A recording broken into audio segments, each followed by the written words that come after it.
నీకేం తెలియదు నాన్న, నువ్వాగు. చెల్లి ఇక్కడికి రాదు. వస్తది, రావాలి. మీరు పిలుస్తారా, నన్ను పిలిపించమంటారా?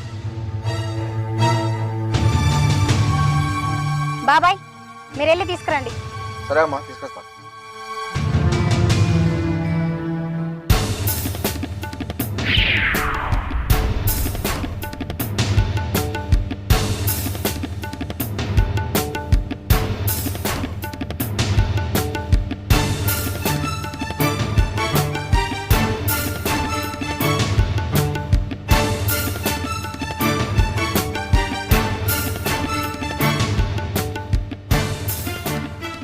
అతనెవరే? చెప్పు హారిక, ఆయన ఎవరో? సంజీవ్, నీకు కూడా తెలియదు ఆయన?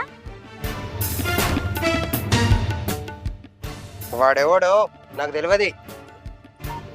అడిగేది నిన్నేనే.